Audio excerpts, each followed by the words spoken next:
Freedom fighters के बारे में जानेंगे जिन्होंने हमारी कंट्री को ब्रिटिश रूल से फ्रीडम दिलाई और इस फ्रीडम के लिए उन्होंने कई सारे सैक्रिफाइसेस भी किए। Freedom is a right given to each and every citizen of India.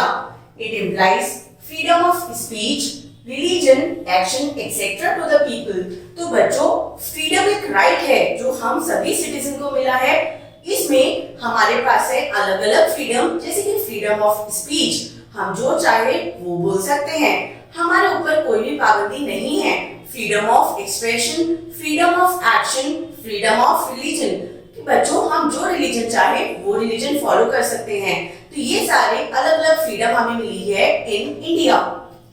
After a long struggle against Britishers who came to India in 1605 AD, India got freedom on August 15, 1947।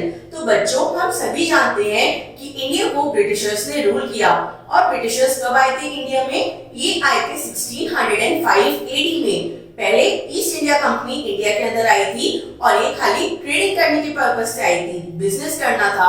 लेकिन धीरे धीरे उन्होंने हमें एक्सप्लॉइट करना शुरू करा और एक टाइम पर ब्रिटिश ने इंडिया को पूरा गवर्न किया, इंडिया के ऊपर रूल किया और कड़ी मेहनत और मशक्कत के बाद 15 अगस्त 1947 को हमें उनसे आजादी मिली और जिसे हम मनाते हैं as our Independence Day. Many people who sacrifice their lives to attain freedom are called freedom fighters. Mangal Pandey, Tantiya Tope, Rani of Jhansi, Birsa Munda, and a number of endless men and women were the pioneers of the freedom movement. बच्चों, ये freedom हमारे लिए बिल्कुल भी आसान नहीं थी। हमारे कई सारे फ्रीडम फाइटर्स ने अपनी लाइफ को भी सैक्रिफाइस किया और उनके साथ साथ कई मैन और वुमेन ने इस मूवमेंट में पार्टिसिपेट किया और इवन अपनी लाइफ भी सैक्रिफाइस करी और इतनी मेहनत के बाद हमें मिली थी हमारी freedom. The freedom fighters with their true spirit and undaunted courage had to undergo tortures, exploitations and hardships to earn us freedom। बच्चों, ये सारे फ्रीडम फाइटर्स ने एक ट्रू स्पिरिट के साथ लड़ाई करी और इंडिया को फ्री कराने की पूरी कोशिश करी। इसके लिए इन्होंने ब्रिटिशर्स के कई सारे एक्सप्लॉइटेशंस भी झेले, जहां इन्हें इवन जेल में भी डाला गया और इन्हें बहुत मार भी झेलनी पड़ी। लेकिन इन्होंने तब भी हार नहीं मानी और इंडिया को फाइनली फ्री ही करवाया from the British rule. A few brave men of India were not ready to accept it. They stood against this exploitation. People tried their own ways. Some of them tried through peace and negotiation, while others tried through force. But no one could succeed. Then all of them joined hands and stood against the British government. तो बच्चों, जब Britishers India में आए, उन्होंने पूरी तरह India को अपने कब्जे में कर लिया। उन्होंने पूरी तरह ऐसे रूल करा इंडिया पर कि इंडिया एक बहुत गरीब देश बन चुका था उस टाइम पर। उन्होंने फार्मर्स को एक्सप्लॉइट किया और उनसे बहुत सारा रेवेन्यू अर्न करते थे। बच्चों, ये एक्सप्लॉइटेशन हर कोई नहीं एक्सेप्ट कर सका और इस वजह से उन्होंने अपने अपने तरीके से ब्रिटिशर्स को रिवोल्ट किया। किसी ने बाय फोर्स किया तो किसी ने पीस और नेगोशिएशन के साथ किया, लेकिन किसी को भी सक्सेस नहीं मिली। फाइनली सभी फ्रीडम फाइटर्स एक साथ मिलके आए और उन्होंने अपने हैंड्स जॉइन करे to fight against this unjust rule of the British. Dadabhai Naoroji and Budrin Tayeb ji were among the great freedom fighters. Dadabhai Naoroji also wrote a book named Poverty and Un-British Rule in India, wherein he has mentioned how Britishers exploited Indians. तो बच्चों, दादाभाई नारोजी और बुद्धिन तायब जी ये कुछ ऐसे Pioneer freedom fighters थे जिन्होंने अपनी बहुत स्ट्रगल और मेहनत के साथ पूरी कोशिश करी इंडिया को ब्रिटिशर्स से फ्री कराने के लिए। और बच्चों, दादाभाई नारोजी ने एक बुक लिखी जिसका नेम है poverty and unjust rule in India, जिसमें उन्होंने बताया कि कैसे ब्रिटिशर्स ने इंडिया को कितनी पैथेटिक कंडीशन में लाके खड़ा कर दिया है। With his views and opinions, many people were impressed and they developed themselves as leaders for better government। तो बच्चों, इनके व्यूज और ओपिनियन से बहुत सारे लोग मोटिवेट हुए, इम्प्रेस हुए और उन्होंने अपने मन में ठाना कि उन्हें एक बेटर गवर्नमेंट की जरूरत है और वो ब्रिटिशर्स के इस रूल के अगेंस्ट फाइट करेंगे। Leaders started setting political associations. Leaders like Sundarnath Banerjee and Budrin Tayabji were the main contributors towards the awareness of the people. तो बच्चों कई सारे लीडर्स ने एसोसिएशन बनाने शुरू करे और उन्होंने इस एसोसिएशन के थ्रू लोगों को परसुएड करा, लोगों को मनाया कि हमें ब्रिटिशर्स के अगेंस्ट आवाज उठानी चाहिए। इन लीडर्स में सुंदरनाथ बैनर्जी और बहादुरुद्दीन तायबजी इन दोनों ने कंट्रीब्यूट किया और लोगों को अवेयरनेस क्रिएट करी। This led to the formation of Indian National Congress in 1885 under the leadership of A O Hume. बच्चों एक ऐसी एसोसिएशन बनाई गई जिसका नाम दिया गया इंडियन नेशनल कांग्रेस आईएनसी और इसे फॉर्म की गई इन 1885 और इसको लीड किया एओ ह्यूम ने। INC spread its network all over the country. People from various areas of the country joined the Congress. बच्चों INC पूरे कंट्री में स्प्रेड हुई और देश के अलग-अलग पार्ट से लोगों ने INC को ज्वाइन किया और ब्रिटिशर्स के रूल से खुद को छुटकारा दिलाने के लिए पूरी कोशिश करी। This marked the beginning of an organized political movement against the Britishers. बच्चों यहाँ से फाइनली एक ऑर्गेनाइज्ड मूवमेंट शुरू हुआ अगेंस्ट द ब्रिटिशर्स, जिससे सभी का एक एम था कि हमें ब्रिटिश रूल से खुद को छुटकारा दिलाना है और इंडिया को एक इंडिपेंडेंट नेशन बनाना है। INC leaders continued their fight and laid several conditions, but Britishers did not oblige them. So the Congress emerged as a strong and forceful party. बाल Gangadhar Tilak, Lala Lajpat Rai, Bipin Chandra Pal and Aurobindo Ghosh were some of its major leaders. British government started oppose the freedom fighters. बच्चों Indian National Congress ने कई सारी conditions लेकर ही in front of the British government, लेकिन British government ने किसी भी शर्त को मानने से इनकार कर दिया। इसीलिए आईएनसी ने एक स्ट्रॉन्ग और फोर्सफुल मूवमेंट स्टार्ट किया और एक फोर्सफुल पार्टी बन के आई जिसने पूरा स्ट्रॉन्गली ब्रिटिशर्स के अगेंस्ट अपने आप को स्टैंड किया और उनको अपोज किया। इसमें बाल गंगाधर तिलक, लाला लाजपत राय, बिपिन चंद्र पाल, औरोबिंदो घोष कुछ ऐसे मेजर लीडर्स थे और बच्चों ब्रिटिश गवर्नमेंट ने फाइनली इस पार्टी को अपोज करना स्टार्ट कर दिया। उन्होंने इन फ्रीडम फाइटर्स को जेल में डाला और इनके अगेंस्ट कई सारे एक्सप्लॉयटेशंस भी किए ताकि ये पार्टी ज्यादा स्ट्रॉन्ग ना बन सके और कोई भी ब्रिटिशर्स को हार्म ना पहुंचा सके। Foremost freedom fighter Bal Gangadhar Tilak said, "Swaraj is my birthright and I will have it." तो बच्चों जो हमारे फोरमोस्ट फ्रीडम फाइटर थे बाल गंगाधर तिलक, इन्होंने एक स्लोगन बोला, स्वराज इज माय बर्थराइट, कि आजादी मेरा जन्मसिद्ध अधिकार है, and I will have it, और इसे मैं लेकर रहूंगा।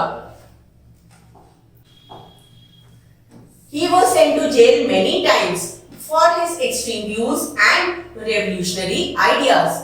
W.C. Banerjee was the first president of INC. बच्चों बाल गंगाधर तिलक को कई बार जेल भी जाना पड़ा इनके एक्सट्रीम व्यूज और रेवोल्यूशनरी आइडियाज के लिए, और बच्चों INC के सबसे पहले प्रेसिडेंट थे W.C. Banerjee. British government's ruthless act made people revolt. They soon started following the violent means to answer the British act of suppression. तो बच्चों गवर्नमेंट जो ब्रिटिश गवर्नमेंट थी उसके ये जो इतने कड़े उनके एक्शंस होते थे लोगों के खिलाफ, वो जो इतना एक्सप्लॉइटेशन करते थे, इसकी वजह से सभी लोगों के अंदर गुस्सा बनना शुरू हुआ और लोगों ने इसको रिवोल्ट करना शुरू किया और सून उन्होंने एक वायलेंट मींस को यूज किया to answer the British act of suppression. जैसे ब्रिटिश उन्हें ज्यादा सप्रेस करने की कोशिश करती थी तो लोग उसको अब रिवर्ट बैक कर रहे थे, उनके अगेंस्ट आवाज उठाने लगे थे। These extremists were called revolutionaries. ये जो एक्सट्रीमिस्ट थे जो वायलेंटली ब्रिटिश के अगेंस्ट काम कर रहे थे, इन्हें हमने नेम दिया रेवोल्यूशनरीज। अभिनव भारत एंड अंशुलन समिति were the most important revolutionary organizations। तो बच्चों दो मेन इंपॉर्टेंट रेवोल्यूशनरी ऑर्गेनाइजेशंस कौन सी थी? एक तो थी अभिनव भारत और दूसरी थी अंशुलन समिति। Vinayak Damodar Savarkar was the founder of the अभिनव भारत। तो बच्चों जो विनायक दामोदर सावरकर थे उन्होंने अभिनव भारत को बनाया था, वो फाउंडर थे इस अभिनव भारत ऑर्गेनाइजेशन समिति के। In 1911, Lala Hardayal came out with his Gaddar movement. He openly declared an armed attack on the British government. He carried his movement from America to free people of India. Madam Bikaji Kama hailed from Geneva. तो बच्चों ये है लाला हरदयाल जी जिन्होंने एक गद्दार movement को start किया। बच्चों रेवोल्यूशनरीज का मेन एम था कि ब्रिटिश गवर्नमेंट के अगेंस्ट आवाज उठाएंगे, लेकिन ये आवाज कैसी होगी? विद प्रॉपर वायलेंस, यानी एक अटैक करेंगे। और लाला हरदयाल जी ने जो गद्दार मूवमेंट बनाया इसमें इन्होंने ओपनली डिक्लेयर किया कि ये आर्म्ड अटैक करेंगे इसके ऊपर, ब्रिटिश गवर्नमेंट के ऊपर। और इन्होंने मूवमेंट कैरी किया जहां पे इन्होंने अमेरिका से लोगों को, इंडियन पीपल को फ्री कराया। और इसमें जेनेवा की मैडम बीकाजी कामा ने भी उनकी हेल्प करी। A revolutionary, Khudiram Bose, threw a bomb in a carriage to kill a judge. He was imposed with severe punishment. He was hanged to death at the age of 15। तो बच्चों एक revolutionary थे जिनका क्या name था? खुदीराम बोस। खुदीराम बोस ने attack के लिए बॉम्ब फेंका इन द कैरेज जहां पर जज थे, और इसके लिए इन्हें कई सारे पनिशमेंट्स भी दिए गए और फाइनली इन्हें फांसी की सजा दी गई, और ये तब खाली 15 साल के थे।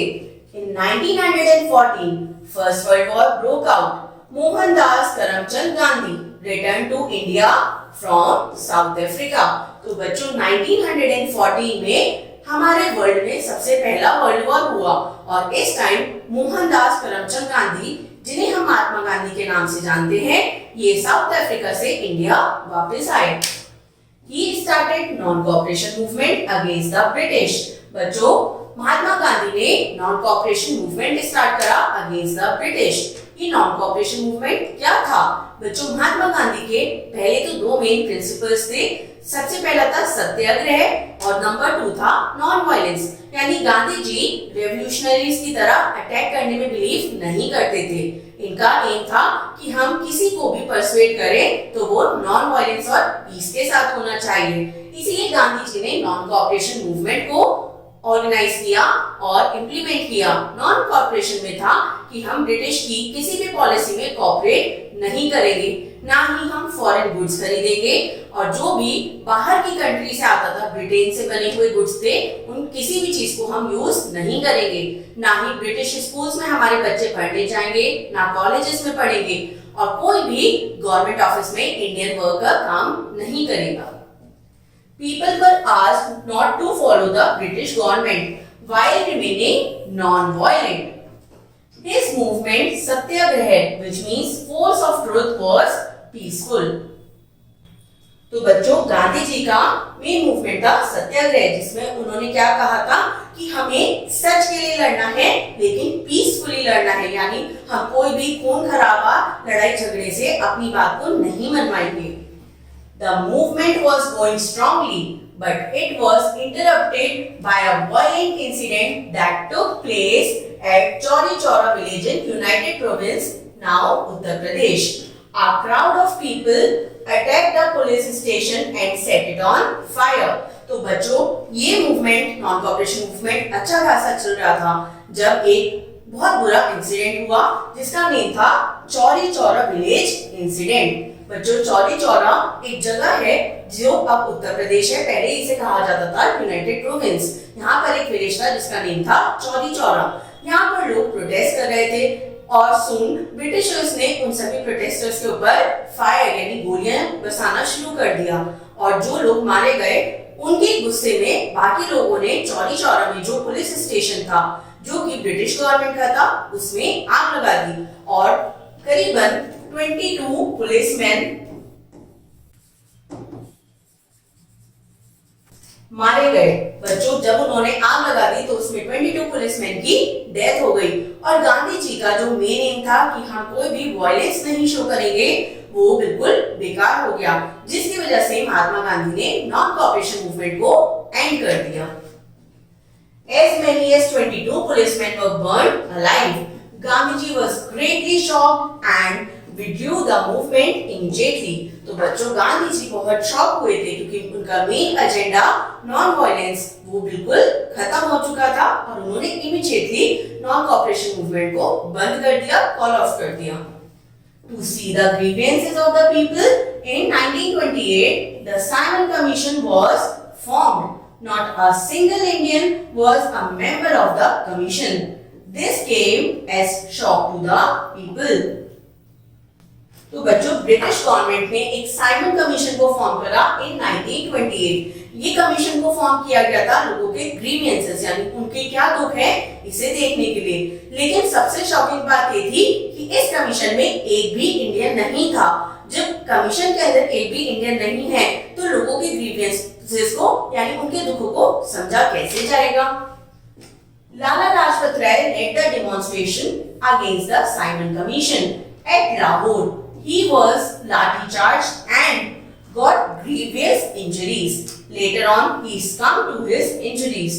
बच्चों साइमन कमीशन के अगेंस्ट लाला लाजपत राय ने रिवोल्ट किया और उन्होंने इसको अगेंस्ट मतलब इसके अगेंस्ट मूवमेंट चलाया कि ये गलत तरीका है कि एक भी इंडियन इस मूवमेंट में इस कमीशन में इंक्लूडेड नहीं है और इसके लिए बच्चों इन पर लाठी चार्ज किया गया बाय द ब्रिटिश गवर्नमेंट और इस लाठी चार्ज में उनको बहुत ज्यादा चोटें आई और इन चोटों की वजह से लास्ट में लाला लाजपत राय की डेथ हो गई। He was succumbed to his injuries. Other major revolutionaries were Rajguru, Chandrasekhar Azad, Sukhdev, Bhagat Singh, Roshan Singh and many others. Udham Singh killed the British officer who was responsible for the death of Lala Ji. तो बच्चों कई सारे और revolutionaries थे जिन्होंने अपनी life को हंसते हंसते ले डाउन किया for the freedom of the India.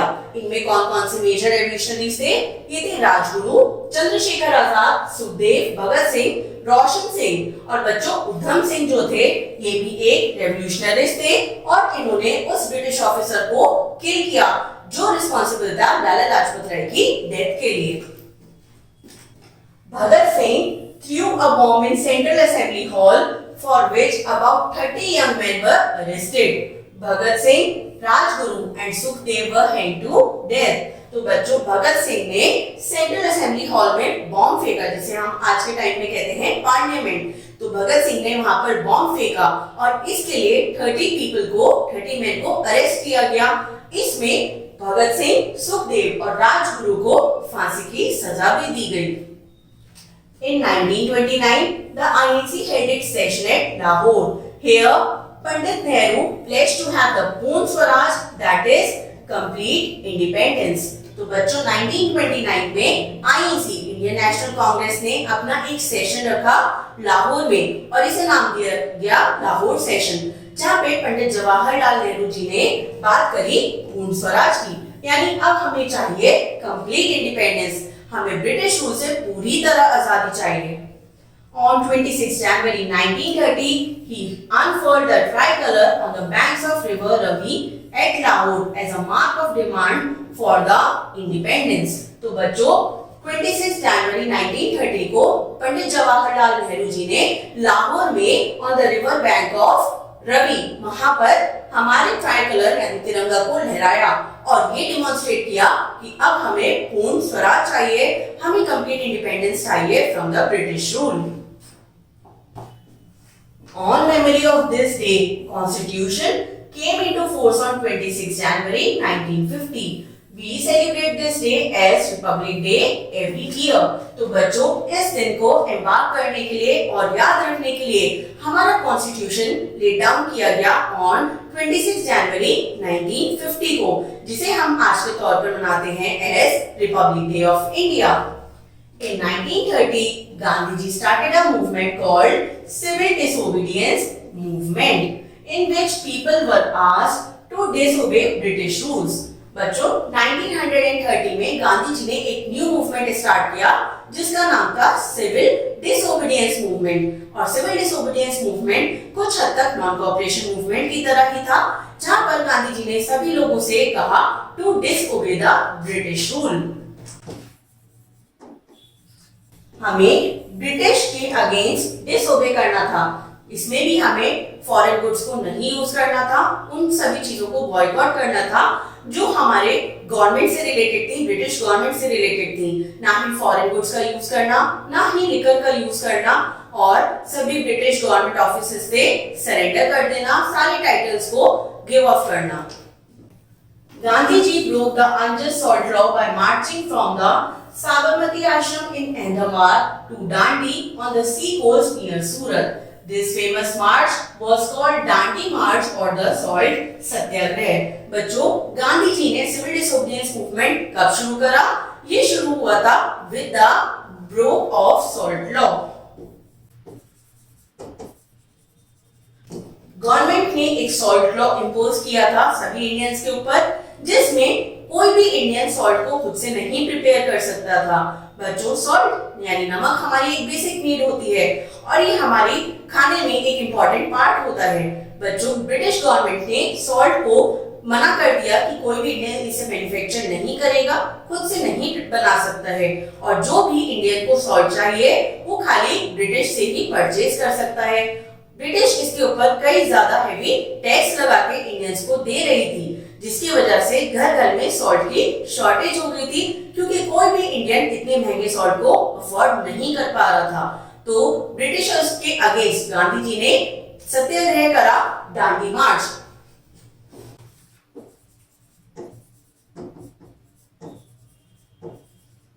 Dandi मार्च बच्चों क्या था? गांधी जी ने साबरमती आश्रम, जहां पर गांधी जी रहते थे, वहां से गए टू द दांडी कोस्ट। ये था अहमदाबाद में, और गांधी जी चलते गए टू द दांडी कोस्ट, और वहां जाकर गांधी जी ने बनाया खुद से सॉल्ट, और यहाँ पर जाके गांधी जी ने सॉल्ट लॉ को ब्रेक किया, और यहीं से शुरू हुआ Civil Disobedience movement.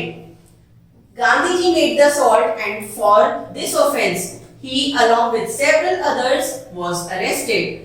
Many other people along with him were also arrested for breaking the law. तो बच्चों, गांधी जी ने क्योंकि सॉल्ट बनाया, इस ऑफेंस के लिए, इस गलती के लिए उन्हें अरेस्ट किया गया, और उनके साथ साथ कई सारे लोगों को भी अरेस्ट किया गया। In 1942, under the leadership of Gandhi ji, Congress passed a resolution quit India. बच्चों, 1942 में गांधी जी की लीडरशिप के अंदर इंडियन नेशनल कांग्रेस ने एक रेजोल्यूशन पास किया जिसका नेम था Quit India. Britishers were asked to quit India. People were given the slogan do or die. तो बच्चों, यहाँ पर ब्रिटिशर्स को कहा गया कि तुम हमारा भारत देश छोड़ो, और लोगों को स्लोगन दिया गया डू और डाई, करो या मरो। तो गांधी जी ने यहाँ से लोगों को प्लीड किया, यानी लोगों से रिक्वेस्ट करी कि हमें अपनी जी जान लगा के अपनी फ्रीडम के लिए अब लड़ना पड़ेगा, और ब्रिटिश राज से हमेशा के लिए खुद को छुटकारा दिलाना है। Many Congress leaders like Dr. Rajendra Prasad, Maulana Abul Kalam Azad, Sardar Vallabhbhai Patel, and Mahatma Gandhi came to front. Indian National Army (INA) was raised by Subhash Chandra Bose at Singapore in 1943. तो बच्चों, इस quit India movement के लिए कई सारे leaders आए, जैसे कि डॉक्टर राजेंद्र प्रसाद, मौलाना अबुल कलाम आजाद, सरदार वल्लभ भाई पटेल, जिन्हें हम आयरन मैन ऑफ इंडिया के नाम से भी जानते हैं, महात्मा गांधी। ये सभी लीडर्स फ्रंट में आए और इन्होंने क्विट इंडिया मूवमेंट को बहुत ही बखूबी से ब्रिटिश गवर्नमेंट के सामने रखा। और बच्चों, इंडियन नेशनल आर्मी (INA) ये बनाई गई बाय सुभाष चंद्र बोस, और ये इन्होंने कहां फॉर्म करी? In the Singapore in 1943. Second World War ended in 1945. General elections took place in England. Labour Party came into power. After the World War, the newly appointed Prime Minister of England was in favor of giving freedom to India. He sent cabinet mission to recommend certain constitutional measures in India. तो बच्चों, second world war and हुआ 1945 के अंदर और general elections हुए in England. अब जो England के न्यू प्राइम मिनिस्टर अपॉइंट हुए, उन्होंने कहा कि इंडिया को अब कंप्लीट फ्रीडम दे देनी चाहिए और इसके लिए उन्होंने एक कैबिनेट मिशन को भेजा इंडिया में, ताकि इंडिया के कुछ कॉन्स्टिट्यूशनल मेजर्स लिए जा सके कि इंडिया की अब न्यू गवर्नमेंट कैसे वर्क करेगी। On August 15, 1947, India was declared free. On midnight of August 14, 1947, Indian national flag Tiranga was hoisted on Red Fort by Pandit Jawaharlal Nehru. He was appointed as the first Prime Minister of Free India. तो बच्चों, इतने efforts के बाद finally India को freedom milli on 15 August